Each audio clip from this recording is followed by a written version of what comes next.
try to block every shot, and I'm gonna be physical with you the whole game. You know Stu gonna be physical with you. When you think of the Pistons, you think it's just hard work and just gritty basketball. That's just the identity you gotta have when you put on that jersey. I'm not your average breed of canine. Not a good dog, I'm bad boy for life. I set the tone, don't care about no tick. Let it be known, I get my respect. Come in the lane and see I don't bluff.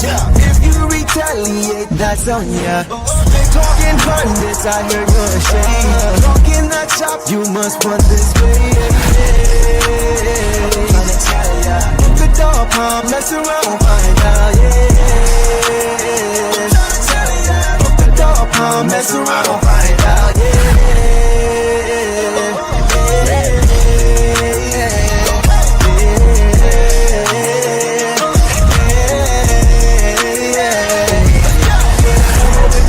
For some barbecue sauce, boy, you better cough a hill, cause I'm like that. When you're ready for some barbecue sauce, boy, you better cough a hill, cause I'm like that. Mess around, find out.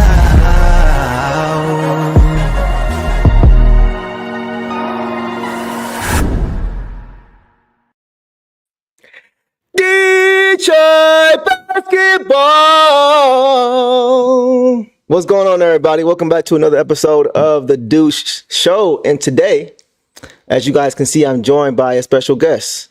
You guys have probably seen his name everywhere on social media. You've probably seen a lot of his content that didn't know it was his. Probably thought it was Steven Spielberg or somebody else. But today, we are joined by none other than my guy, my friend, and my colleague, counterpart, whatever you want to call it, Carl Collins. Carl, what is up, bro? What's up, man? Thanks for having me on. What's up, everybody? Yeah. By the way, guys, Carl is not only a mastermind when it comes to production, he's also a huge Pistons fan. So we are going to dive into this game tonight, which was very, very exciting for a number of reasons. We're going to get into everything. But shout out to y'all too, man. Shout out to you guys, everybody who's showing up and showing out as always. Carl, real quick, just tell me about how long you've been creating this type of production, because we came in contact about 2 years ago, but like, how did you get into this field? Just kind of talk about that real quick. Yeah, so I started about April 2022, right around right around the time I was about the time the playoffs started, Gotcha. And Okay. I realized that there weren't too many videos being made of the Pistons. I know we weren't very good, but Yeah. I wanted to highlight all the good that we could see on the team. Everybody was making videos for the Warriors, the Lakers, all the good teams at that time. Yeah. And so I decided, you know what, maybe I should give it a shot. Yeah, man. And I started off with Pistons, and then I moved to Lions about a year later. After they started they started becoming a good team. Yeah. So now I'm back to Pistons. Let's go. And so, yeah, Pistons, I started solely to make Pistons videos. Right. Okay. Beginning to get in the Lions, and the Lions videos kind of took off. So Yeah. So now I'm back to Pistons. I hope it's the Yeah. same for the Pistons now. Yeah. I mean, Tigers and the Wings gonna be on your plate too soon the way they playing. I'm hoping so. Yeah. And by the way, guys, he's got some things coming. I'm not gonna speak on it right now. I'm gonna be discreet about it, but he's got some big projects that he's doing with some big names in and outside of the city. So I'm gonna just keep the hush hush on that. Just put that little seed out there for y'all. So keep your eyes open for that. Stay tuned. Yeah, stay tuned. And go follow him everywhere. Carl Collins, CC Pride's official. Go check him out. Carl, let's talk about this game, man. The Pistons. Okay. So I'm gonna do my initial recap, initial thoughts. We'll get that out the way, and then we'll talk about it. So the Pistons tonight, they get their 8th win in a row, beating the Celtics, the world champion Boston Celtics, at home by a 20 ball, 117-97, and they are now 33-26 on the season. 8-game winning streak for the first time since 2008, which is also the last time they won a playoff game in the playoff series. So, Carl, initial thoughts, man. Give me your initial thoughts on this game tonight. What did you see? What stood out to you? Anything? Let's talk about it. Defense, man. Defense is that was my key thing. I was so impressed with defense tonight. We were talking about it earlier, you and I. It took me back to the Bad Boys days. Not the Bad Boys, going to work. And you could just, one defense leads to offense, right? So we were, if you look down for 2 seconds, for 2 seconds, and all of a sudden we got the ball back and we're going down and scoring. So that's how it seemed the whole game. Yeah, definitely. Go ahead. Go ahead. I was just gonna say, I was gonna piggyback off you, man. Definitely, the Pistons they have their identity now. They know who they are. They're playing the same way. You're seeing them doing the same things every single game now. It's very, like you mentioned, it's very reminiscent of. You mentioned the Bad Boys. I go back that far. I'm an old head. So, I remember vaguely that team and how they played, and this the going to work team and how they played. And it's always what I remember looking at my TV screen was doing this over and over again, like defense, steal, offense, layup, defense, turnover, dunk. Like it happens so many times. That's how Pistons play. You would hear George Blaha even tonight so many times, and another turnover. And Asar on the break, Ron Holland turnover. You know what I mean? Cade swipe. Like that is Pistons basketball. Like you said, if you look down and look up, it's another bucket. We kind of got spoiled off of that during the time when they were really good because we got so used to them being able to do that. So like to see it happening again now, it's cool to see it happening now, knowing what it looked like before. Right. Because now you're going in the right direction because you've seen it before. Exactly. You've seen them win at the highest level doing it that way. So the coaching staff, man, Jay Bickerstaff, he doesn't get no credit. He has his team playing like those teams. You can tell he understands the history of this team and how we need to play here in order to win. That's what I love about him. And he gets it. He literally understands it. So, yeah, man. So Jaylen Brown was out tonight. He didn't play. But I don't care because Jaden's been out for, since January 1st. And also we didn't have Schroeder either. Right. Yeah. So any individual standouts for you? Did anybody stand out in this game that you were like, yeah, that was the key tonight? What stood out to you? You could argue that Asar Thompson was the player of the game. Yeah. The best player on the court. Yeah. You could argue that he was he impacted the game in so many ways. Yep. 100%. It was cool to see that Hutch pulled up tonight. For those who were there, you saw Aiden Hutchinson was in the building. I thought that was pretty cool. I love how these teams are really starting to rally around each other. Support each other. I'm not a fan of the Jared Goff chants at LCA.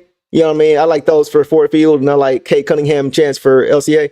But, I do like the support that they've been showing each other, like pulling up to these games. And you can see, like, the Pistons, they get up for these games when they know that, teams of, different sports are in the building. Exactly. So I love that. I love that chemistry. It's almost like they're pushing each other. Oh, you hear? Okay. Motivation. Watch this. Exactly. Extra motivation. Yeah, man. So is it just me, bro? Did it seem like the Pistons just had this one circled on their calendar? Like I felt like we've seen them play well, like throughout this streak, but tonight it was like they had the super soldier serum of the way they play the game. It was just a heightened level. Yeah, go ahead. This was the test of the season. I mean, this is obviously they're missing Jaylen Brown, but who cares? Like we're missing players too. This was I'm sure they had this circle on the calendar. For the last few months. And so we beat this team, and they've said before we're gonna approach every game as if we can beat anybody. Mm-hmm. And so they proved that tonight. I mean, they did. They got it done, bro. They just got it done. Like, and it felt like they had a chip on their shoulder, at least for me, like, because we haven't beaten them in 12 tries. Been three years or something, right? Yeah. Remember when Cade and Stu both blocked the shot at the same time on Jaylen Brown? Yes. That's probably why he didn't play tonight. But yeah, that's how long it's been. Cade was a rookie. Yeah. He was a rookie. Yeah. That was when we still had Jeremy Grant on this team. Yeah. He was what we were hoping. He's what Asar is. Like Asar is the souped up version of Jeremy Grant. Right.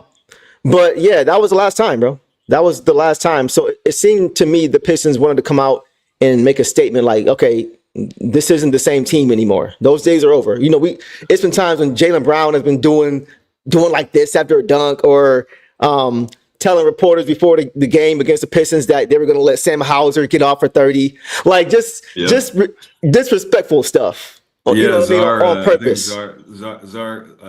Zarek posted it on Twitter. He posted a clip of Jaylen Brown this summer. Yeah. With those exact, Shot to Zarek. Yeah, exactly. So it's like, the Pistons probably felt like disrespected. Like, oh, okay, you guys don't take this seriously at all. You're talking about letting your bench guys get off against us? Okay. So you could tell tonight everybody was locked in. And I was saying earlier that because somebody asked me in the comments of my last show what the keys were to this game. And I said, it's going to take a few things. They're going to have to, of course, lock down defensively, set the tone early of how the game is going to be played. They had to dictate pace. If they get caught up playing the Celtic style, they're going to lose. They're going to get shot out of the game quickly. And we saw in the second quarter when they tried that for a minute, how quickly that they got back into the game. It's like, nope. They shot themselves back into the game for sure. That's not who we are. We can't beat them at their game. We got to play our game. So it seemed like they were, as young teams do, they had their lulls, but they played pretty close to 48 that you can ask for as far as playing their style of basketball. Even second half, to start the half, even though it's tight at halftime, right back to it. It's reestablishing the game. That does wonders for your confidence. When you know for sure, you see twice in the game, when you play the way you play, you're better. You play better. First quarter, they outplayed them. They got away from the second quarter. Third quarter, they outplayed them. Went back to it. They were able to reestablish that pace, and that's the game on their terms as a young team. So like against the champs. So you're seeing like, of course, we're not saying they're going to beat them in 6-game series or 7-game series, but it's just like you see the potential of these guys who are kind of just figuring it out on the fly. It's maturity, right? So countless amount, so many games last year where like we would definitely lose this game after halftime. We'd be winning, doing everything right. Yeah. We just wouldn't focus. We wouldn't lock in. We wouldn't adjust to what adjustments they'd make at halftime. Yeah. And so this just shows that like this team is maturing before our eyes. Exactly. We're watching them, mature. Yeah. So. And that's why I've said all season, bro, like there's no point to trade anybody. There's no point to rush and move any of these guys. We were talking about Jalen Duren and Tobias Harris, and they struggled. They struggled early. But now you're seeing the benefits of patience, of giving these guys just time and reps to make mistakes, to learn, to learn each other, to learn their own individual roles on this team, and then putting those two things together. Like that takes time. It does.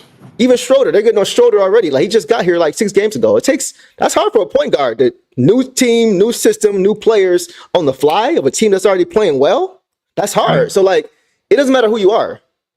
Whether you look at the Lakers with Luka and LeBron, like they're going to take time. It doesn't matter who it is. The talent isn't always the key. You need time to be able to make that talent work together.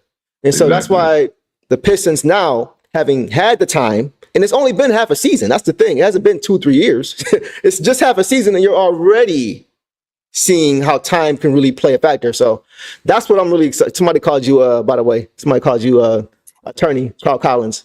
I get that every day, man. I get that every single day. This is just Carl, bro. Like if y'all go to see the point with him, like he's gonna sound just like this on the riot.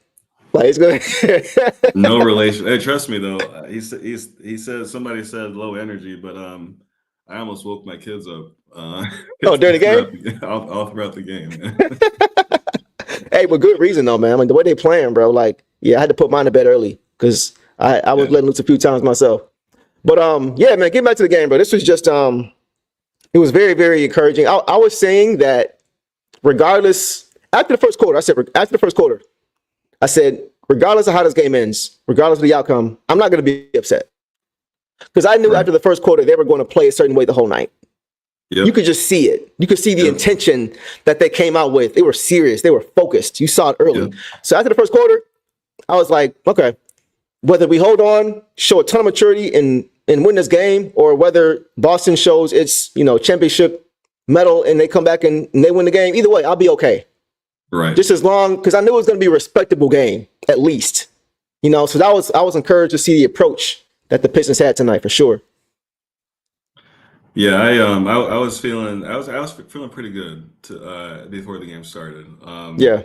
And like you said, after the first quarter, I'm like, okay, this team's locked in. They're gonna they're going to be locked in. The question is, will we close it out? Right. And my confidence obviously has grown in their ability to do that throughout the season.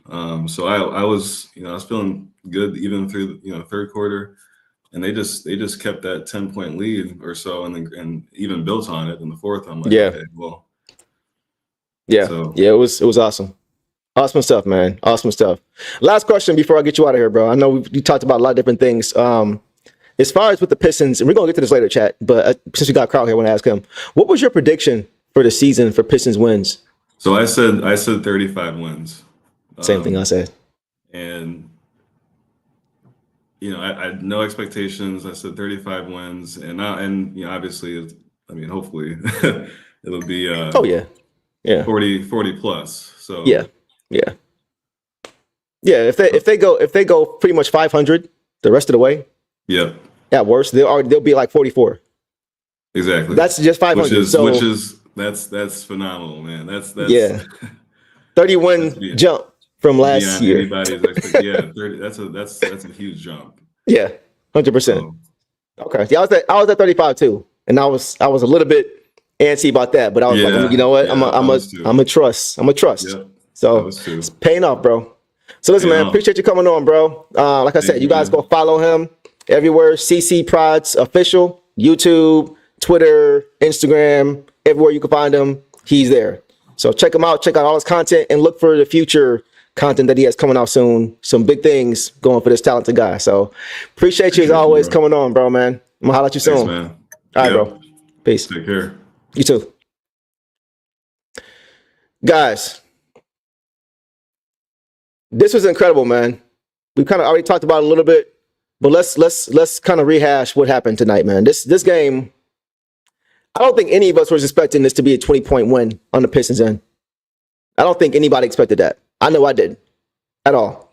I was hoping for a respectable game. Win or lose, just a respectable game. And the Pistons gave us that. They gave us much, much more than that. It was just so nice, guys, just watching this game. Like just observing this team and watching this team. It was just very, very refreshing. Very, very refreshing, man.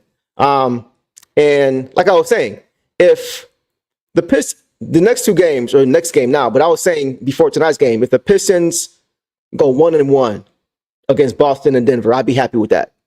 You got last year's champion and the year before that champion, right? Back to back. At home, but back to back. So if we got one of those, I would have been happy. And even if we didn't get either of those, I still would have been okay as long as the games weren't blowouts, as long as we didn't get blown off the court on our home court, as long as we didn't put up a respectable performance. If we played both of those teams tough and just lost both of them because they're just better right now, more experience, more camaraderie, right? More championship medal. Okay, fine. I'd have been okay with that. Going 0-2 on that trip or on this homestand, as long as we played them tough. That was all I asked for. And to get like out the gate, like I said last stream, guys, I don't think we realize how good this team is right now. I don't think we realize how talented this team is. This team is coming together quicker than what we're used to seeing. It's really kind of scary the way it's happening so quickly, guys. It's crazy. Like all these guys are hitting their stride at the right time, at the same time. The young guys are all hitting a stride at the same time. And now we're seeing these guys really progress and ascend quickly, man. So let's go ahead and get to some of these box score. Look at some of these individual performances, guys. Like I said, a lot to talk about, a lot of highlight plays, a lot just happened. A lot happened. A lot of things happened in this game. Okay. So let's start with, I got a few more things for you guys before we get into that. Just a few notes that I took after watching this game is that the Pistons had 51 bench points. 51 bench points. And I said last game that if the Pistons are going to win this game tonight, they're going to have to do it together. It's going to take everybody. It's going to take everybody. I knew it was going to be that kind of a game because the Celtics are not going to beat themselves. You got to beat them. So I know it was going to take more than just, Cade and Bees, just going off for 30 each. And no, they're going to need an entire team effort. The Pistons needed an entire team effort, and that's what they got. I said it was going to take tough defense as well, sharing the load offensively, and then just hoping the Celtics don't shoot the lights out. Which when you rotate defensively well, that's what happens. And you saw they got hot in the second quarter, but they missed a lot of open shots. And that's because the Pistons made them uncomfortable. They played physical. They rotated well. They played great team and individual defense. They played great help side defense. They were scrappy. They were getting on the floor. They were just making you uncomfortable. Those things translate sometimes to you not being able to shoot the ball well because you're not in your normal rhythm. Right? And that's what it looked like tonight watching this Pistons team, the way they got after Boston. They got after them. They had a 15-0 run in the first half. They had 20 fast break points by the second quarter. They all just got it done. But like I always say, you got to play 4 quarters. Against the world champs, you got to play 4 quarters. You can get away with it with, teams that aren't as good as you, still being able to just expand that lead once you get back into your flow. But certain teams, if you let off the gas just a little bit, they'll make you pay. And that's what Boston did. As soon as the Pistons started getting away from who they are and they started trying to get into a shootout once Boston got hot, you saw the Pistons don't want to get into a shootout with the Celtics. They got way too many shooters and scorers. You would see the Pistons, even during Boston's run, you would see the Pistons still scoring here and there. But when they would try to go toe-to-toe with Boston, you would see the league just continue to shrink, right? And that's when JB called time. I said, no, we can't beat them at their game. We're not going to beat them at their game. We got to slow this thing down, execute an offense, right, and strap up defensively, and then get out on the break, right? Not try to come down, one-man show, layup. That's not how you're going to beat them. And that's the Pistons fell into that. Trying to get their get back off of a 3, trying to erase it too quickly. Just take your time, right? So when they went back to their style of play and played their style of offense, that's when they were able to reestablish the game. But the Celtics, they're just too good offensively to try to beat them at their own game. You're not going to win that. You're not going to win that game. And that's why in the second half, the Pistons, even though the game was tied at halftime, in the second half, they got right back to who they were, and they built the lead right back up, right? And that's very, very encouraging for a young team because in the first quarter, the Pistons played their style, right? And they got out to a big lead, right? Second quarter, they had a lapse. The lead shrunk.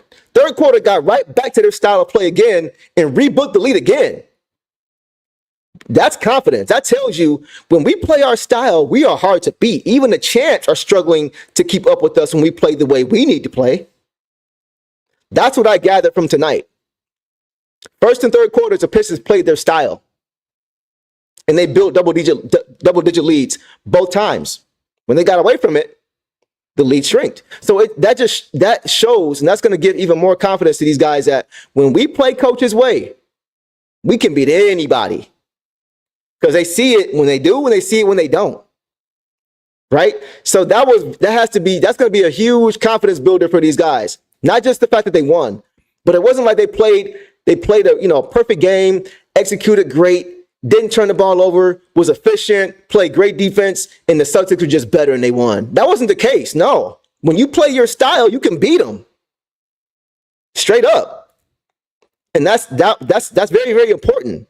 That's very important for a young team. And this is a young team who's still figuring it out. They're only 55 games in. And they're already doing this. They're already showing. And it's just one game. I don't want to get too ahead of ourselves, but you could still derive from one game how good this team is and how good this team is going to be. You see it from 1 to 12. When they're all locked in the way they are, they're hard to beat, man.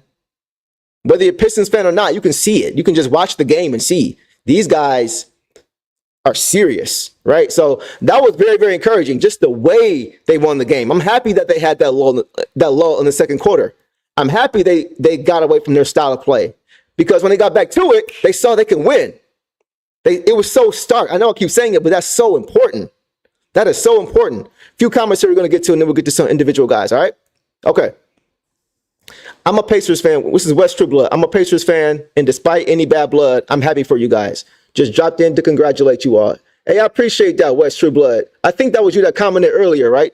Earlier on my last show. If so, I appreciate that, bro. Listen, the feeling is mutual, bro. Like, we don't love the Pacers the way y'all don't love the Pistons. And it's always gonna be that way, right? But it's cool. But it's always respect. Y'all over there doing some good things too as well. So we probably gonna see y'all down the road. The way things are playing out right now, we probably gonna see y'all down the road. So we'll see. Shout out to you, West True Blood. Appreciate you. D Davis, what's going on? The putting in work squad, man. Didn't it look like the going to work team? We talked about this earlier, D Davis, and just how the Pistons continue to turn defense into offense. Defense and we're going to talk about how it happened with all of our guys individually in a minute with the box score. But you just saw it back and forth, back and forth. If you look down and look back up, they scored again. It was another layup. It was crazy, guys. This team, man, this team is made up of the right stuff. I'll put it that way. This team is made up of the right stuff. I'm not saying this team is perfectly constructed. I'm not saying this team has all the talent in the world. I'm not saying any of those things. I'm saying for what Detroit Pistons basketball is, this team is made up of the right stuff. These guys are made with the right stuff, man. I know I keep saying it, but it's so reminiscent of what I'm used to seeing. Like being a fan of 30 years and having watched the teams that won and just seeing it's like this. Yeah, this is what it looks like. This is what I remember. I tweeted earlier in the game. It's been a long time since I've watched Pistons basketball or recognized Pistons basketball at its best. It's getting there again. It's getting there again. And it's not that far away. It's not that far away. The mindset is there. The mindset is there. Now comes the experience. Now comes adding pieces, perfect pieces that you need to make your team what it needs to be to go to the next level. So D Davis, I'm 100% with you on that. The putting in work squad for sure. The Pistons continue to put in that work, and they're seeing the benefits of it. Appreciate your comment as always, D Davis. All right, guys. Let's say we get into some box scores, man. Let's say we get into it and see what these guys did. I got a lot to say. I got a lot to say about this game, man. So this is going to be fun. Okay. All right. Let's start with our dog, Cade Cunningham. 21 points tonight, 11 assists, 4 turnovers, 4 rebounds, 9 for 21 from the field, 1 of 4 from 3, 2 of 2 from the free throw line in 34 minutes. Man, Cade is just like so steady. He's like I just love his game. I love watching him play. He's just so steady. He's so steady, and he just plays so under control now. Don't you guys feel so much more confident now when he has the ball in his hands as compared to maybe earlier in the season? Right? Early in the season, he was loose with the ball, and he would turn it over, in the backcourt, just not being aware of the double coming. And it was just a lot of things that we saw where it's like, come on, bro. Well, we know that's not him. We know that, these are things that he can clean up. But now, doesn't it just look like he's just effortless out there? Doesn't look like the game is just slowed all the way down and he's just waiting for the defense to do exactly what he knows is about to do? Isn't it fun to see that? Like, I have so much more confidence in him with the basketball now. I have some more. Yes, Devon said it perfectly. No more 10 turnover games. It wasn't that long ago when everybody was saying he's not a point guard because of all these low efficiency, high turnover games. Wasn't that long ago, right? But now you're seeing when he has time to gel with his teammates and he understands what he's supposed to be doing offensively and what is required of him defensively as well, you're seeing how good he can be. And Chess Ready, I totally agree with this. Clay needs more of a Klay Thompson role. That's kind of what Tim Hardaway is doing now. The way he's moving without the basketball and doing things like that. He's kind of doing that for him now, just curling off screens and getting good shots. We're going to get to all these guys too, but it's funny you say that because that's kind of what I see Tim Hardaway Jr. doing. He kind of fits that prototype. All right. So yeah, K played solid, man. He played a solid game. But the thing with K, guys, like I want to point this out. Actually, it was better than solid. He played a really good game. 21 assists or 21 points, 11 assists. He played a really, really good game. But his turnovers, his free throws, he's getting more respect at the line now, guys. He's getting more respect at the line. I know we talked about it. He's still getting hacked like crazy, right? They're not going to call everything. He's just now stepping into superstardom, so it's going to take time for him to get those calls, right? But he is getting more calls as of late. Coming into tonight's game, right? In 4 of the last 8 games, he's gotten double-digit free throw attempts. In 4 of the last 8, which is solid, right? Prior to that, guys, he had gotten double-digit free throws in games 9 times out of 183. I'm going to say it again. The last 4 games out of 8, the last 4 out of 8 games, he has gotten to the free throw line for 10 attempts. Before that, he had gotten to the free throw line 10 times, 9 out of 183 games. Insane that was the number before, right? But isn't that crazy? That's crazy work. 9 out of 183. As physical as this dude plays, as much contact as he is trying to draw, he doesn't flop. He actually is trying to get fouled, and he does. 9 out of 183 is ridiculous. But as of late, like I said, 4 of 8. 4 out of 8 games, he's gotten more than 10, or at least 10. So it's slowly starting. That just shows the power of the media. That shows the power of getting to an all-star game. That shows the power of getting that recognition, right? That shows the power of having signature wins against good teams. Shows the power of winning games like this. Winning games like this is going to get him that respect going forward, right? Not just putting up empty stats, but getting wins. Having a team around him that can help him get wins, right? So I just wanted to point that out because he has not been getting a lot of foul calls, but as of late, he's been getting a little bit more. And I think it's just due to him not getting the respect. Let's talk pick and roll with Cade, man. Pick and roll. The pick and roll with him and JD is becoming lethal. It's becoming lethal, man. Cade, he's just he doesn't get sped up. I know we always say that. He doesn't get sped up, but he's just very patient and methodical off the pick and roll as he just slowly navigates, gets another foot into the paint, gets closer and closer to the rim, just taking his time, dribbling, right? Until the defense makes a decision. He just strolls his way when he's got his defender on his hip because JD set a solid screen or Stu set a solid screen. Now he's got his defender on his hip. Cade is just, because once Cade gets you on his hip, as big as he is, you're not going to be able to get back in front. He's too big and tall to get back in front without fouling. So he's just going to keep you right here on his hip. Just keep moving to the basket, waiting for the hedger to come over, right? Like, is he going to get tagged? Is the big man going to tag Cade? Or is he going to hang off and stay to JD? Easy floater for Cade, right? If he doesn't, then JD's got the ooh. So it's just like he's just taking his time, getting to the rim. What are you going to do? What are you going to do, cover guy? What are you going to do? So, and once the decision's made, then that's when he makes his move. So the game is just slowed down for him. He understands he can just take his time when he gets into that area. And he's really just coming around, guys, like as a whole. And the thing with him too, like his processing speed too, out of the pick and roll is improving. Like he's not just throwing the lob. We know JD's a great lob threat, but JD has great hands as a whole, right? He's great at catching those skip passes. So the Celtics tonight, for the most part, for what I saw off the pick and roll, they were playing Cade for the lob. They were playing JD for the lob. The guy in drop coverage, they were playing for the lob. They weren't trying to really trap Cade as much off the ball, off the pick and roll. So like when the pick would come, when JD would set the pick and he would roll, you would see KP with his hands up like this, Porzingis with his hands up like this, because he's tall. He can actually stop a lot of lob passes. So when he would do this, instead of just throwing this, like throwing the U pass, Cade would just drop the nice little skip pass, right? Because he knew it was coming. His processing speed and understanding how the defender is going to defend him on that possession, he knows what to do, either here or here. He knows what to do, or a shooter, right? So he knows what he's looking at. He understands what he's looking at. And that's what is most encouraging about Cade, is that he understands what to do when he sees these defensive coverages now. He's not making any same mistakes. So Cade was great, man. Cade really did his thing. He really did his thing tonight. Great game. All right. Let's get to JD.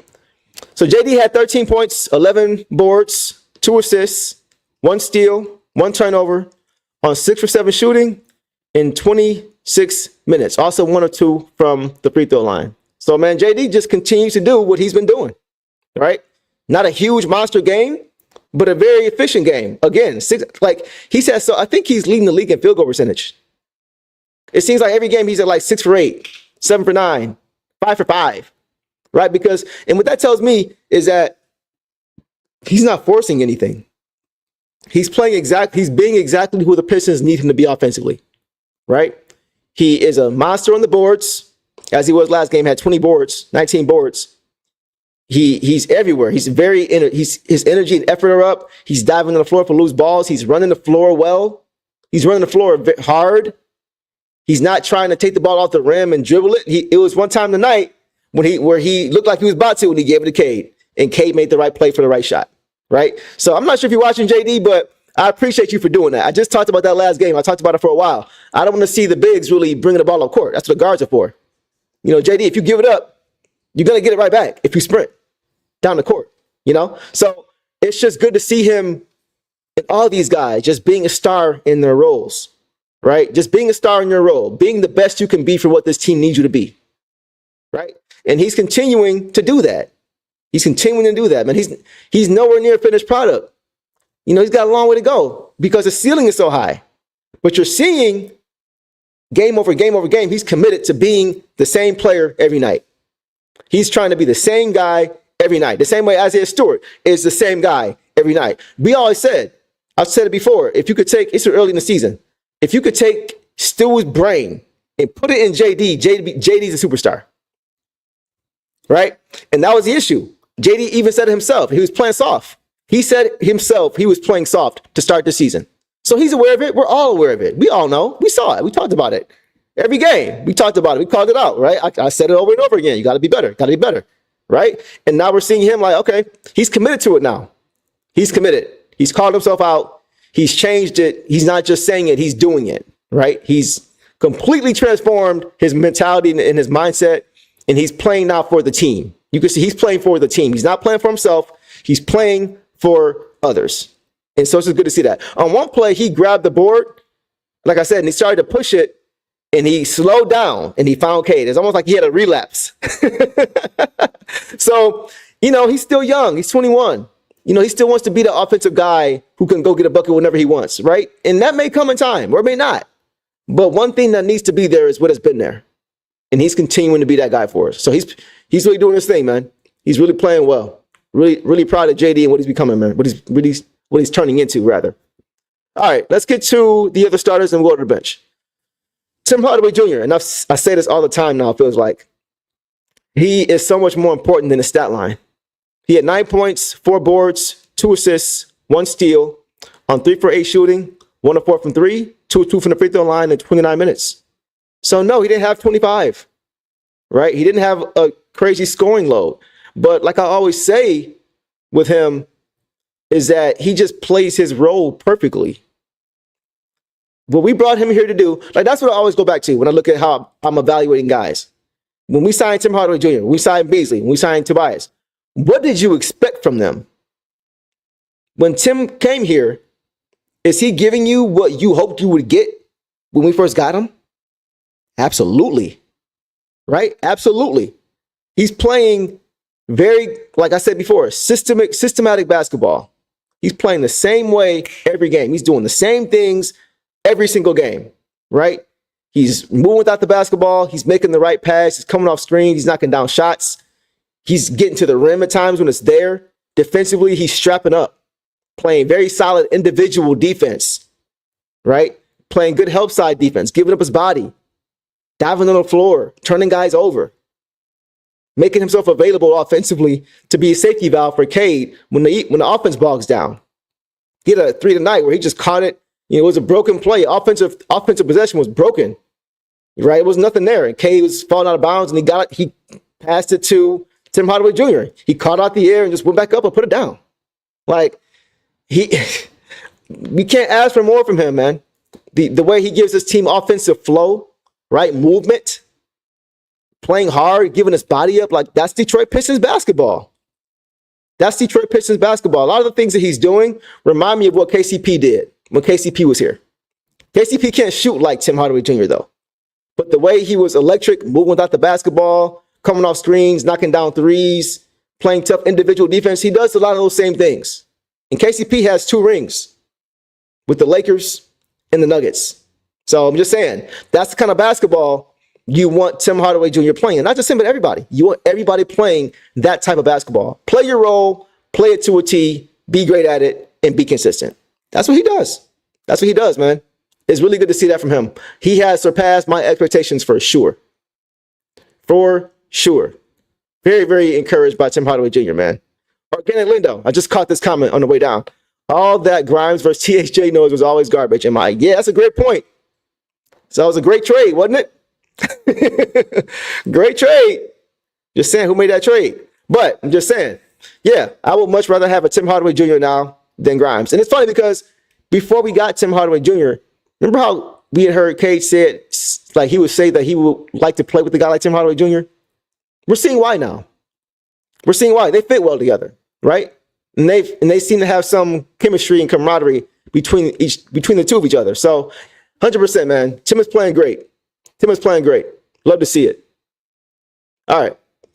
Let's get to two more guys. Let's start with Tobias Harris. Tobias Harris, man, 16 points, 9 rebounds, 2 assists, 1 steal, 2 blocks, 1 turnover, 6 for 10 shooting, 2 of 4 from 3, 34 minutes. I'm so glad that we have Tobias Harris and Philly has Paul George. Guys, Paul George is making twice as much as Tobias Harris is. Paul George is making like $50 million a year. $50 million a year. Tobias making half of that. Paul George is averaging 16 points. He's averaging 16 points on $50 million. That's insane. That's insane. Once again, I'm going to ask you guys a question again. And we're going to do it about all these guys. When Tobias came here, is he giving you now what you thought he would give you when he got here? Right? We always got to be fair with our expectations. Tobias Harris is playing better right now than I thought he would play when the Pistons brought him back here. I thought he would be solid from jump. Took him a little minute, but I thought we were getting a lot of what we got before when he was here in 2016, 2017-ish, right? And now he's playing better consistently now than what I thought he would be because of the defensive effort. That's one thing he didn't have before. When he was here before, he didn't commit to the defensive end. He's never been a great defender, right? He's probably just been an average defender at best in his career. But he's committed now to playing defense. He's committed to getting guys involved offensively. Before, when he was here, he was looking for a shot. The shot wasn't there. He was just moving the ball, hoping to get it back. But now you're seeing how he's able to get shots for others when the double team does come. He's identifying matchups, putting himself in position to get the ball, to get the mismatch, and then working out of that. He is playing amazing team basketball right now. And he's very, very efficient, much to my city. The whole team got the baton. Right. They got it, bro. Yeah, get him in there. But okay, I see you, bro. Hey, respect. Yeah, man. What else? I've officially taken the extra S off of Tobias. I don't know what you mean. I'm going to need you to elaborate on that for me. Maybe I'm just missing that one. But yeah, man, Tobias, like he's super duper efficient. Again, 6 for 10 overall, 2 of 4 from 3, 2 of 2 from the free throw line. He's efficient. Plus 13 tonight for the Pistons. And he's getting on the boards. God, like I said, he's 9 rebounds. That's the kind of production we need. And guys, watching him tonight, man, let's talk about this matchup with Porzingis. Tobias was cooking the Porzingis tonight. Is it just me? I thought Tobias was cooking Porzingis tonight, man. Porzingis, now listen, he's 7'3". He's not the quickest guy in the world. I get it. But that mismatch could have went either way tonight, guys. You realize that, right? The mismatch tonight between the height and the size and the way they play, it could have went either way. It could have easily been a game where if Tobias is not aggressive, KP is dominating that matchup because he's just so much bigger, right? 6'8" against 7'3". That's half a foot. That's how much taller Porzingis is than Tobias. But Tobias hit first. Tobias got him on that perimeter and started getting whatever he wanted. Whether he was rising, whether he was putting the ball on the floor, he wasn't getting called for, he wasn't getting any foul calls either, man. It was twice he caught Porzingis in the air. He came down and nudged him. Tobias got a shot up, and they didn't call it either time. Like when Tobias is getting technical fouls, you know something's wrong. You know you missed a call because he doesn't flop. The way K doesn't flop, like the way most of these guys don't flop. Pistons don't flop. So when we complain about foul calls, it's probably because we got fouled. So, and they just weren't giving him a whistle tonight. But he was still going in. You know, he was still going crazy. He was still looking to attack that matchup. And he was getting what he wanted. KP could not keep up with him. So I give him credit because, like I said, that matchup could have went either way. It could have been a matchup where KP had 20 points. You know what I mean? He was trying to bully Tobias and just shooting over the top. No, Tobias said, I'm going to make you work. You're going to move them puppies. You're going to move them feet. You're going to be too tired offensively to go get your own because I'm going to make you work every single time I get the ball down here. That was the mindset tonight with Tobias when it came to KP, and it worked. I've said for a while that, and look, I got to eat a little bit of crow here because it's just one game, but I'm still going to be honest and call myself out, right? I said the Pistons, and I still do feel this way, but it's just encouraging to see him when he's playing at his best that he can still be effective. I've said for a while the Pistons need to get bigger at the 4 spot, right? I've said that because of teams like Boston who have KP and Horford and Luke Cornett, because of Cleveland who has Evan Mobley and Jared Allen, right? New York has Cat and they've got Mitchell Robinson, right? All these teams are big. Milwaukee has Brook Lopez and Giannis. Like, I'm thinking, like, I don't want to get bullied in the playoffs by these big guys, you know. So, but tonight, I don't even know if this is a recipe that can be successful going forward. I still think we need to get bigger, right? But tonight it was just nice to see Tobias really do his thing offensively and punch back offensively, like because I'm worried about the defense and the size and the lack of it other than JD in the front court. Of course, you know, you got Stu, but as a starter, Tobias is a small forward. So I'm worried about the defense. But the way he countered that by getting to the offense was big. That was big. You know, his best defense was offense when it came to that matchup. So he stepped it up, man. And I give credit to JB for that because he probably understood that. We got to hit them boys first in that position. Otherwise, that could be a mismatch for us all night. If you let KP get hot early, watch out. You know what I mean? So good on him. Good on him for making that adjustment or for putting that game plan into place. For sure. All right. So yeah, Tobias played his tail off again. Last guy, guys, and I'm saving him for last for our starters. And I've seen you guys talk about him in the chat. Asar Thompson, man. I'm running out of words. I'm running out of words, man. Like it's crazy, bro. I don't know. I don't know what to say about this dude. Guys, on a personal level, I hope he is going to be. I hope he doesn't have problems like all career, guys. And let me do this. I'm knocking on wood already. Like it just worries me when I see him get hurt like that. When I see him go down, this is the second straight game now I think he's gone down. Like, come on, bro, get up. Like, that concerns me. I hope he doesn't have to worry about, you know, all these ticky-tack injuries or having to deal with these, you know, that's the only thing. But you know what? I'm going to stay positive, right? Nothing's wrong. He's fine. Let's talk basketball when it comes to Asar Thompson. I don't even want to look at the stat sheet, bro. The stat sheet, like with so many guys in this team, the stat sheet is just so deceiving because these guys do so many things beyond it. It doesn't make sense. They need to create more stats for the intangible things that go on in basketball games. You know what I mean? It should be, you know, steals, assists, rebounds, blocks, intangibles. That should be a stat. But then who dictates that, right? But yeah, but Asar, as far as Asar, bro, let's just read them off. He has 7 points, 6 boards, 2 assists, 5 steals, or that mushy, 3 turnovers on 3 for 6 shooting, 1 or 2 from the free throw line in 27 minutes. 27 minutes, guys. So it still seems like he's still getting his legs under him, though. It's still, yeah, I'm seeing that in the chat too. Yeah, it seems like he's still kind of like trying to get his conditioning back in order. 8 months is a long time to be off. I know he's been back for a few months now, but you know, not only do you got to mentally get back into your groove, your body has to physically catch up too. I haven't seen him over 30 minutes, I don't think, all year. And that's fine. Perfectly fine.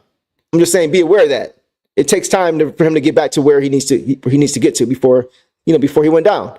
So, but Incredible game, guys. The thing about Asar, guys, is like first of all, who saw this? Did anybody see the crossover? I know y'all saw the crossover. I know y'all saw the crossover. Please tell me you saw the crossover. Because if not, we're going to put it on anyway. This is insane. Look at this crossover, folks. He loses Tatum. Bro. Oh, almost put him on his backside. Look at this crossover, bro. Tatum's had some great moments. That's a forgettable one. What do you think of this crossover? Oh, my gosh, bro. Oh, my gosh. Oh, my gosh. Bro. That was his face, bro. Tatum's face. That's what has me laughing every time, bro. He's just doing his best to stay on his feet. He is doing the very best he could to stay on his feet, bro. That bro looked like he was on part of the Pistons JIT team, the way how he was out there stumbling around. Shout out to the JIT team, man. Them boys be getting down. Boys and girls, guys and gals be getting down. But man, oh my God, bro. Sorry, he's so unpolished offensively, and he's still doing this stuff like this to Jason Tatum. Like he doesn't even know he's doing it offensively. He's so raw defensively, and he's still doing stuff like this to their best player. Like I gotta get a still of that face that Tatum made, bro. Like we gotta do like some inside the NBA stuff as far as with his face, because like that junk was hilarious. It was hilarious. But back to Asar, man. I just wanted to point that out because that was hilarious. Back to Asar. This guy's so good, man. He's so good. He makes the game so much easier for this team. Even though he's got to work on his jumper. Yeah, he does. He's got to work on his handle. Yeah, he does. He had another careless, I said last stream. He's got to work on just slowing down a little bit. Sometimes he gets a little bit out of control. He gets a little bit too excited because he's so fast and he wants to take advantage of that. But you got to slow down just a touch, because he gets a little bit too happy with the basketball and he loses it out of bounds. I think he had another careless turnover tonight where he did that. Just take a second to slow down and gather, and he's good. But guys, aside from that, man, this dude is just a basketball player. He is a basketball player, man. The way he's able to create turnovers, guys, he creates turnovers on plays that shouldn't be turnovers. Like, did you see the play where he went up lefty for the lefty hook, I think, and he missed it? And Horford got the ball, and he's literally just chasing Horford to the ball, and he steals it, takes it away. Normally, that play is a foul.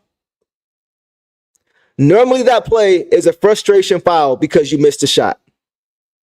I've seen it so many times where guys, they go for a shot, they miss it, or they turn the ball over and they get mad and they do a frustration foul trying to get it back.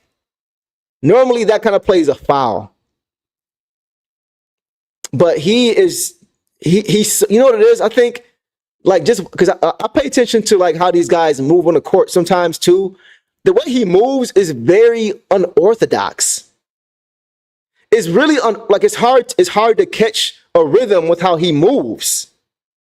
You know what I mean? Like I hope that makes sense. But like when you play against guys enough, you kind of get a rhythm for how they're going to move when they cross, or how, you kind of get a feel for what they like to do and get to. And that's a lot of the movements in the NBA are very universal. Like a lot of guys do the same thing, like with the Euro step. You know it's coming, but you've seen it before. A lot of guys do these things. They practice these moves the same way. So when you see it enough times, you kind of have an idea of where somebody's going to go. Not always, but more times than not, there's a universal basketball feel to you, right? A rhythm that's why guys like Magic Johnson was so hard to defend, because he was so herky-jerky. Guys like that that don't really have rhythm, they're hard to defend. But guys like him, he's so unorthodox. The way he goes up off 2 feet, the way he does it, the swing through, which we've seen before, but the way he does it it's just different. It's just different. And I think that's what makes it hard for guys to defend him. Even though he's so raw, it makes it hard for guys to defend him because they're like, what's he about to do? What is he doing? And by the time they figure it out, he's already up in the air because he gets up so quick. The way he's put together, guys, is hard. He's hard to handle. And then defensively, when you're an offensive player, you're used to guys. It's like a dance. There's usually a rhythm that ensues when you're guarding somebody. And when you got a guy who just moves differently and he's doing different, it throws you off offensively. You're not able to get into a rhythm. That's kind of who he is. And the way he defended tonight,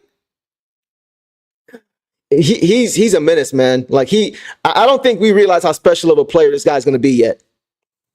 He made so many plays again tonight without any plays being drawn up for him. I call him the backbone of this defense. He erases so many mistakes. He does so many things. Tonight there was a pass. I think it was miscommunication with JD and Cade off of the pick and roll, and Cade passed it behind JD. And guess who was on the baseline and went to go grab the ball? Was fast enough to go catch it before the defender got to it for an easy layup. Asar. Like he does so many things. He covers up so many mistakes. He fills so many holes. Like he does so many things to help your team in ways that most people don't even see. You know? And so he's incredible, man. He's incredible. And the way he was guarding Jason Tatum, just taking the ball away from Tatum a few times, a few plays, he just took it from him because it looked like Tatum was like, what's this guy? Like I said, he's hard to figure out defensively as far as his movement. And he's got long arms, quick hands, big hands. He's stronger than he looks too. He's not weak. He's got he doesn't look big, but he's stronger than he looks. And he's got great foot speed. He's got great instinct. Like he's incredible, man. He's incredible. He's really going to be a really, I don't want to say star, but I could see him being a star in this league. I really could. And when you look at how this team is built, last thing on Asar, you look at how this team is built, the Boston Celtics. And then you look at guys like Asar Thompson. You look at guys like Ron Holland. You look at guys like Jaden Ivey. Even big guards like Cade. This team is built to potentially take the mantle from Boston. Eventually. Right? I can't think of anybody else I want guarding Jason Tatum than Asar Thompson. Who else in the league would you want guarding him other than Asar? Jaden McDaniels from Minnesota? Maybe.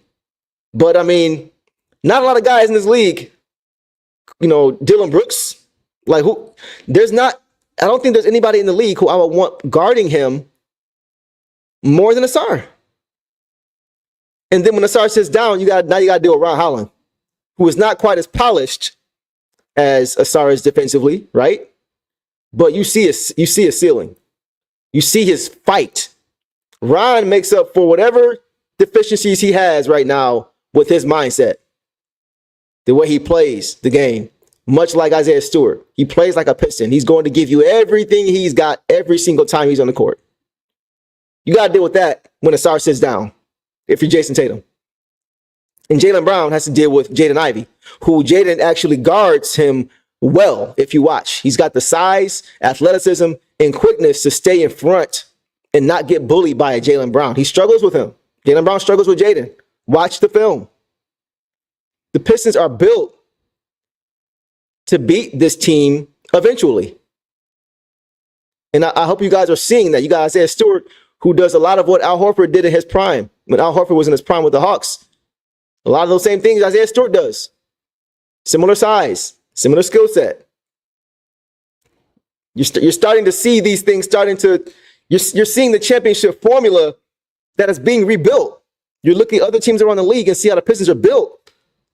You got the best wing core to guard Boston. You see what I'm saying? Like, that's important. If we're trying to beat these teams, you look at Cleveland. They got Darius Garland, they got Donovan Mitchell. I don't mind Asar on Donovan Mitchell. I'll let Cade guard Darius Garland. Or however you want it. Like, you have options. And once again, as soon as one of those guys sits down, you got dogs coming off your bench.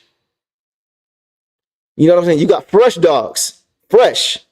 Coming into the game. Giving you, and they're not just fresh, they're giving you all effort when they're coming into the game. So they're not just coming in fresh and conserving energy. They're coming in fresh while you're not fresh, and they're going full tilt trying to take the ball from you every time.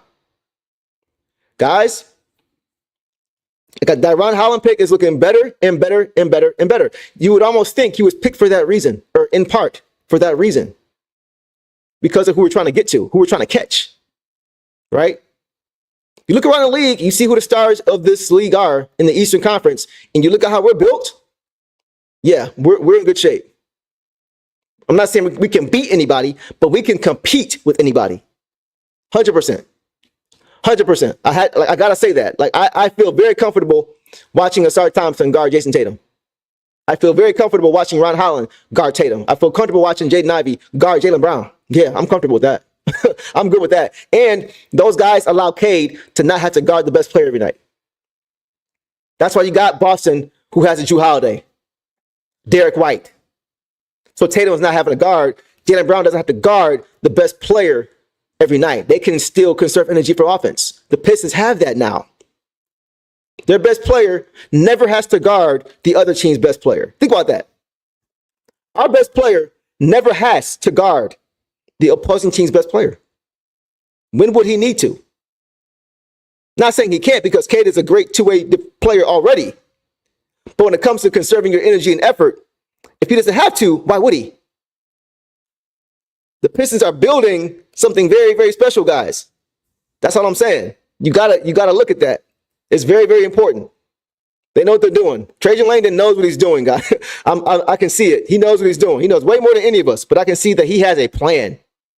He has a plan. Got to give him credit. All right. So, guys, let's go ahead and get to the bench, and then we will call it a night. And honestly, we didn't get a bunch of crazy production outside of one guy, but we got a little bit from everybody. Everybody contributed. And like I said, it was going to have to be a game where everybody just gave us a little bit. Everybody give us something. And after our starters, we had 1, 2, 3, 4, 5, 6 bench guys score. Right? Now, Beasley was 75% of that, 50% at least of that. But who cares? That's what the Pistons have done historically. They win together. That's why last show I said, the Pistons are going to have to win this game together. Not one or two guys going crazy. Everybody playing their part. Let's start with the star of the bench tonight. Malik Beasley. Man, oh man. I said I'm running out of words. I don't know what to say, man. Let me start with the stat line. 26 points, 5 rebounds. Where are these rebounds coming from? He had 7 last game. 5 again tonight. 26 points, 5 boards, 2 assists, 1 steal, 1 block, 10 for 15 shooting, 6 for 11 from 3 in 22 minutes. 26 points in 22 minutes. His stat line, it looks like a carbon copy from every game last week. Like he once again, guys, being a star in your role, he is the epitome of that. Does he not play the same way every game? Does he not do the same things every game? It's just incredible, man. Like he has been so good for this basketball team. He led this team in scoring tonight. Kate was second with 21. Bees had 26. And to do it with the efficiency that he does it with, it's insane, bro. Like he has, if he doesn't win 6th Man of the Year, something's wrong. I know there's a few other guys. There's DeAndre Hunter, who's with the Cleveland Cavaliers now. You got Peyton Pritchard. He's not 6th Man of the Year. I'm sorry. He's not better than Bees. DeAndre Hunter, make a case for that. Yeah. And he's probably going to have a better case now that he's on a team that's in first place in Cleveland. But outside of Hunter, Beasley needs to get it. I think after getting snubbed for the 3-point contest, and for him being second in the league in 3-pointers made and doing it at 40+% on a team of Pistons who are going to win at least 30 more games than they did last year, setting a record for the worst record in the league, give that man a 6th Man award and call it a day. Stop playing around. Come on, man. Every time he shoots the ball, I think it's going in. Every time he shoots it, I think it's going in. And tonight he was doing Steph Curry. On a few of them tonight, he was just shooting it and turning the other way. The swag he gives his team, beyond the basketball, man, just the swag he gives his team. It's kind of like when you go into war or, you go in a fight or something like that, and when you see you got your guy with you, you feel a little bit better. All right, we might be able to win this fight. We might be able to win this thing. That's the confidence that he gives you just when he's on the court. Like he's not afraid of anybody. He's trying to get a mental edge over everybody. You saw tonight just the effort. He had 5 boards again tonight. Like the effort he is giving, man. Like he went over the top of Peyton Pritchard, who had good position for the rebound. He went over the top and just took the ball away from him for the rebound. And then looked at him like, bro, if you don't get your little out of here. You know what I mean? Like he's a dog. He's a dog, man. He's from here. He knows what it means to be a Piston. His mom's from here. His mom was, his mom was raised here. So he knows what Detroit is. He knows Detroit is not soft. He knows Detroit don't take plays off. He knows Detroit is go to work, get your lunch pail, put your hard hat on, strap up defensively, let's go. Gritty. That's how we're going to win here. He gets it, man. He gets it. He understands what it takes. Can't say enough, man. And that's just the confidence part. That's not even talking about the chemistry, the camaraderie that he brings to this team, the way he gasses these guys up, man, the way he just gives these guys confidence and how much easier he makes the game for guys like Cade. Like I say, what Tim Hardaway Jr. does as a starter, Beasley does off the bench on steroids. Ridiculous, man. Like I'm so happy to have him on my basketball team. He's incredible. He's incredible. Incredible stuff, man. So good game from Bees. I'm going to leave it there. All right, let's go to a few more guys, and then we'll get out of here.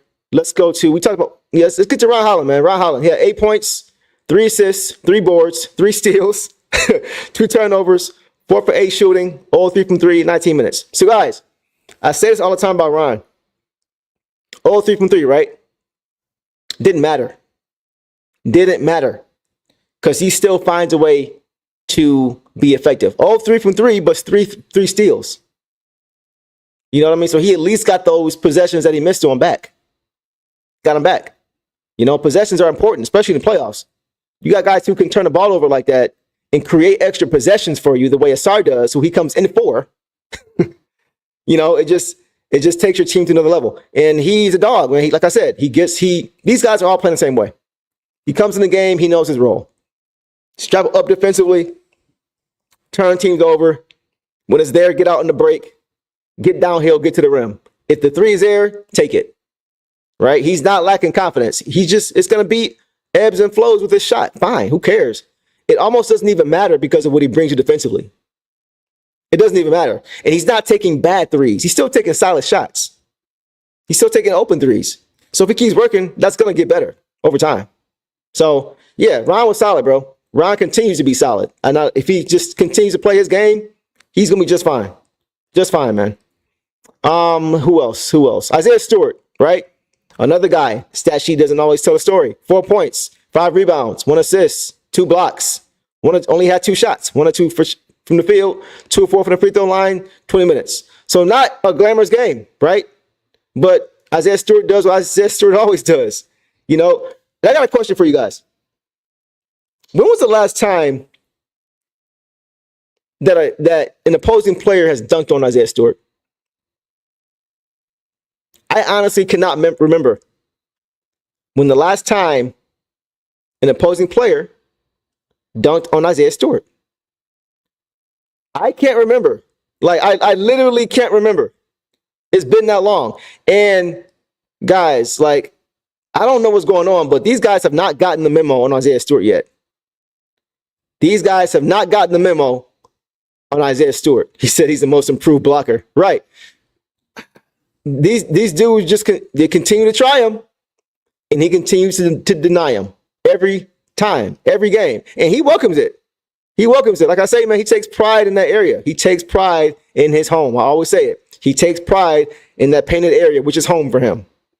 You step foot into my painted area in my home, you're breaking and entering. Let me escort you out of here. That's Isaiah Stewart, man. So once again, he just brings that same intensity every game. Every game. And that's one guy, when he's on the court, you're never concerned about anything. You're never worried about him not playing to his strengths because you know he's going to bring it. You know he's going to bring it. So good game from Stu. We saw a few guys who we haven't really seen much of this year. Before we get there, though, I want to get to one more guy. One more guy. And I got to give this man credit. Marcus Sasser. Marcus Sasser was very important for the Pistons tonight. He was very, very important. He had 8 points, 3 assists, 1 foul, 1 rebound on 3 for 8 shooting, 2 of 6 from 3, 0 2 from the free throw line, which is rare. He doesn't usually miss free throws in 21 minutes. So, by the way, he was a plus 19 in this game, which is tied for first with Isaiah Stewart, right? But Marcus Sasser played well, man. I gotta give him credit. I have to give him credit because I was concerned tonight when I heard that Schroeder was not playing. I was very concerned tonight when I heard that Schroeder was not playing. And that's no shade to Sasser, but what did we always say? Before we got Schroeder, how many point guards did we have that were available? After Cade? None. Marcus Sasser is not a point guard, right? He's a shooting guard. And it seemed like early on when he would get minutes, he would be trying too hard to be a point guard instead of just looking for his own offense, right? And I think it's important to have a point guard on the floor at all times. When you don't, you have other guys trying to be that. You have Malik Beasley trying to do it here, Tobias trying to do it here and there, and it just doesn't work. You need a point guard to run every unit, in my opinion. And he's not a point guard. Tonight, the Pistons got away with it because he looked for his offense and they trusted him to go get shots, to go get buckets. That was the key. It's like we're trusting that if you're going to take this shot, it's the best possession we can get. We have confidence in you that with your offensive skill set, you looking for your offense for these few possessions are going to be the best we can get. So we don't need to have a point guard in this moment because you're going to be the one to get the shot. That's kind of what it felt like for me.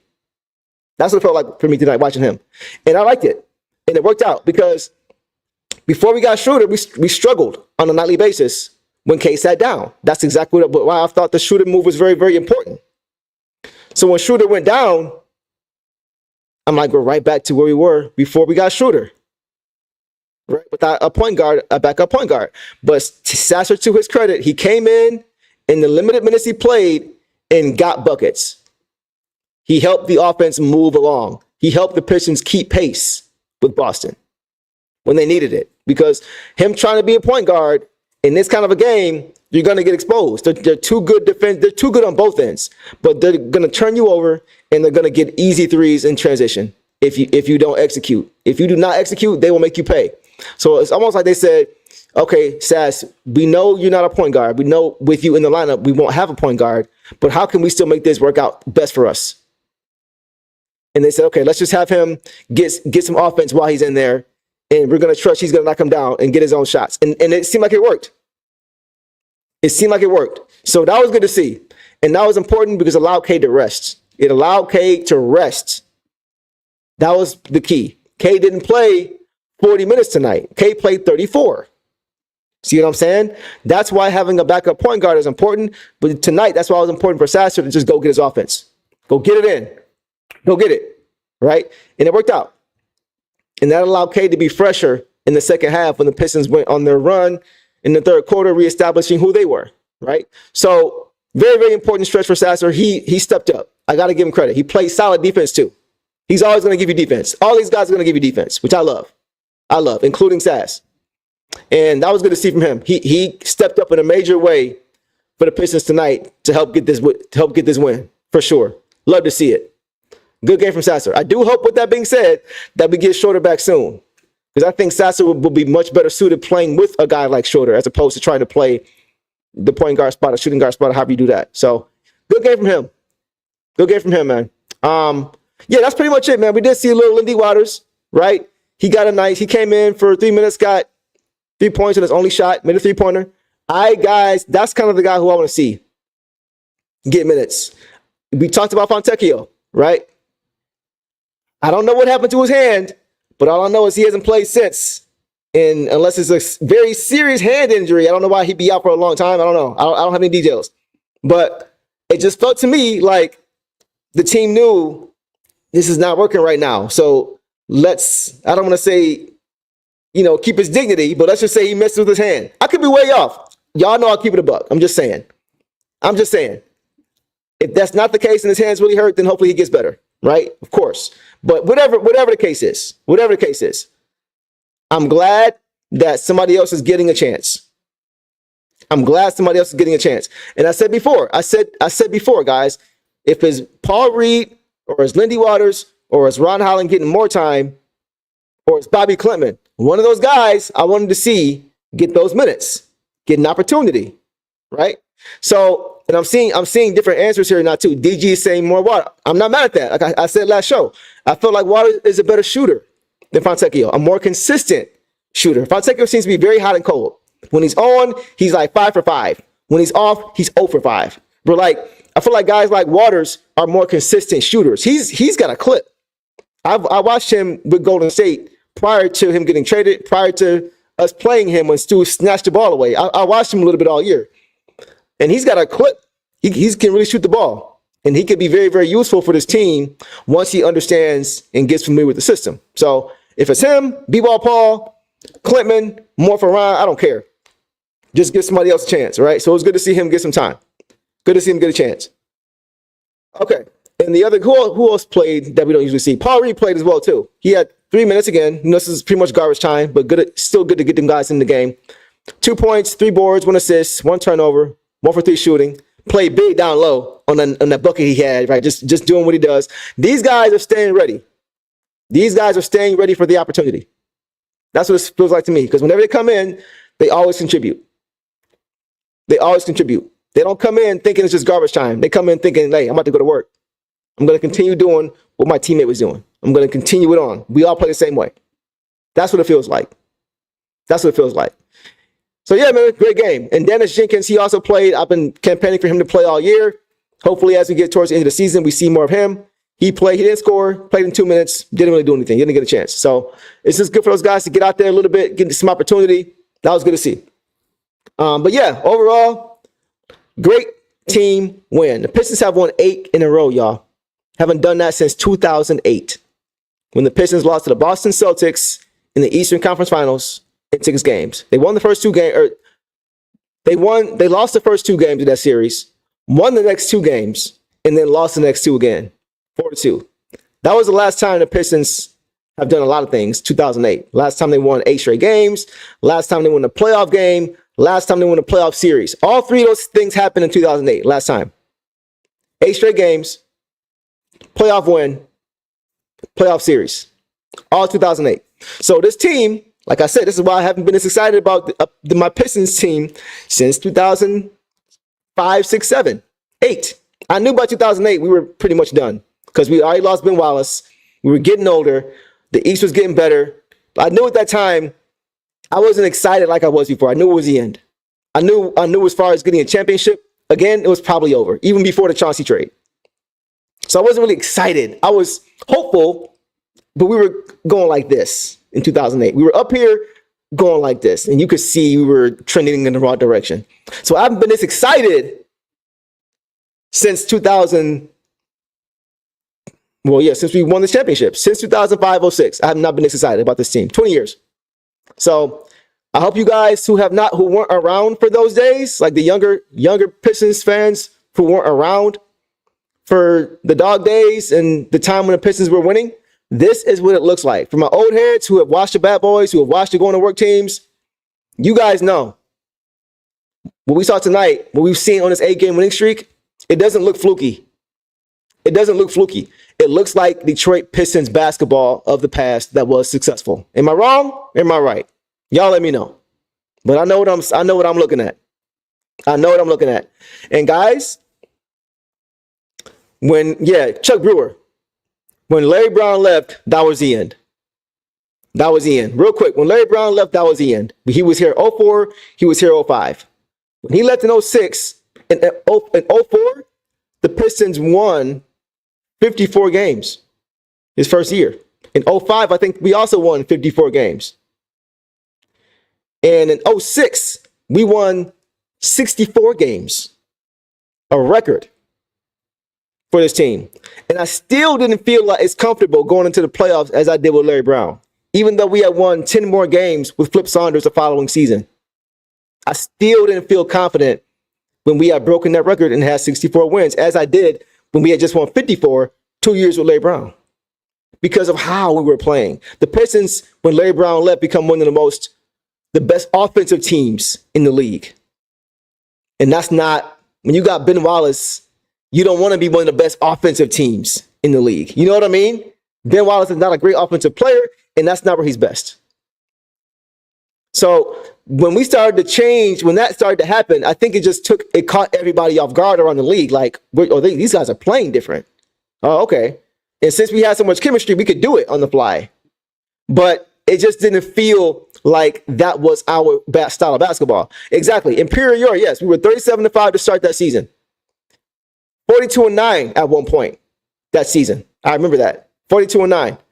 And 64-18 to finish. Good memory. But even with that, I didn't feel as comfortable. So now, watching this team, this looks like the Larry Brown-esque type of team. Chuck Daly-esque type of team. The way they're playing. It's not just getting wins. It's not just an 8-game winning streak. It's how you're doing it. What it looks like. How these guys are playing together. That's what matters. That's what matters. That's why I wouldn't have been upset if we lost tonight. It's not just about wins and losses. It's how are you playing? So I feel great because they got the win and they looked the way they needed to look. Both of them, right? So good stuff, man. Good stuff. I'm so happy for this team. I'm so proud of these guys. Their confidence has to be through the roof. Their confidence has to be through the roof. And now, you know what? They feel like we about to beat Denver.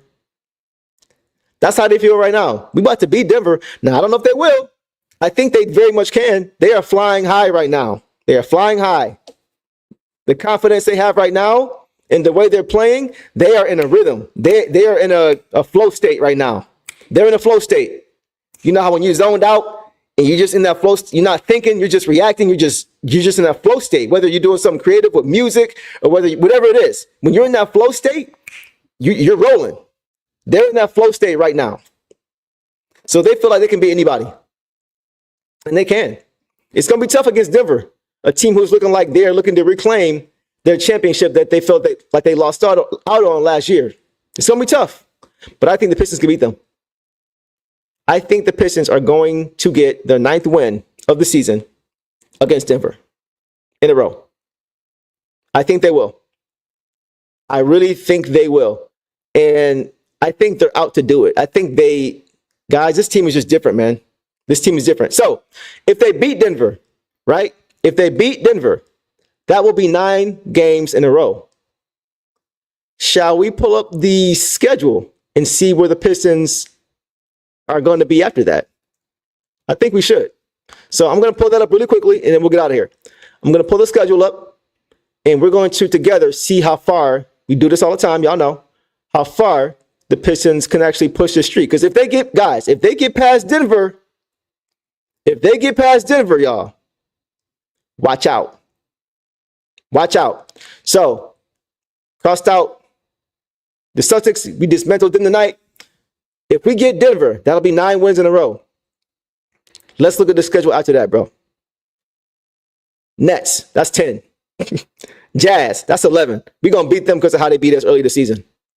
Clippers, it may be tough on the road. You know, we got to come ready for that one. Because we saw even when we played them here, they really want to play a certain way. But we were better than them, so we should win that. Right? That's 12. Warriors is not an easy game either, but I think we can win that game as well. I think we can catch them as they're still trying to gel. That's 13. Blazers, they're playing well, but I think we win that game. 14. Wizards, 15. Wizards, 16. And here's where I think it gets tough. Right here. This game right here is where it gets tough. That may be where it would end. If the Pistons beat Denver, I think the streak ends against the Thunder. And that's in March. So if the Pistons can get past Denver, I think we will go 9, 10, 11, 12, 13, 14, 15, 16. Sorry, 16. And that thing right here against the Thunder is where it ends. So I'm putting it out there now. Y'all. That's kind of how I see this thing going. That's kind of how I envision this thing going. I could be wrong, right? But I think if they get past Denver, I think they're going to run off some more wins. I really do. I think the Nets going to be a blowout. Some of those games are going to be blowouts. The Wizards going to beat them on back-to-back. Like, yeah, we'll see. We'll see. Marvin, I'm not scared of OKC. I just respect OKC. You know what I mean? Like, I'm not scared of them at all. I don't think any of those teams, anybody in the league is going to really, like, embarrass us. You know, I don't think that. I just know how good. I've been watching them all year. And they are very deep. They're very deep, man. They're very deep. And I think them having the year of experience under the belt in the playoffs last year, it's going to help them. You know, and they've been doing a lot of this without Chet Holmgren, right? So they're very, very good, man. They're very good. I think if we can catch them like as a trap game, maybe, but think about it. By that point, everybody's going to want to be trying to beat us. And when really good teams at the top of the standings, when they play an up-and-coming team that's got a winning streak, they want to beat them. They want to beat that up-and-coming team. Like that's a cute little streak y'all got, but y'all playing real competition now. That's how top teams in the league look at that. Look at young teams who are rising and trying to make a name for themselves. They want to take them out. They want to end that streak right there. Right? It reminds me of when Boston was playing well in 2010, and the Houston Rockets had a 20-game winning streak, and Boston blew them off the floor. You know what I mean? Like and that was their mindset. Like, no, that was cute. That's cute, but we're still the best team in the league. Don't get it twisted. This streak is nice, but you're not better than us. That's kind of what I would see OKC trying to do, right, in that game. So I'm not scared of them because I'm sure the Pistons gonna come ready too. You know, but every streak has to end at some point. I think that's the most likely point where it ends if the Pistons are able to get past Denver on Friday night. By the way, I'll be there on Friday. If anybody's pulling up on Friday, I'll be there. So holla at me against the Nuggets. Definitely want to chop it up with y'all if you guys are going to be there. Also, really quick, man, I want to shout out my dog, Pistons Jack, man. For those who didn't see it, Pistons Jack was on the broadcast tonight with Johnny Kane. It was awesome. It was awesome. He was on there talking about what he does. Just pretty much talking about how he became a Pistons fan, all these different things. So it was really cool to see him out there. He's really been doing his thing. He's putting a lot of work, man. And let me see if I can pull it up. It's all starting to pay off for him. So I was like, what? Because he didn't, we talked a little bit, but he didn't tell me he was going to be on the actual broadcast. I was pretty fire. So here it is. Pistons Jack right here with my man Johnny Kane before this is the Pistons pregame show.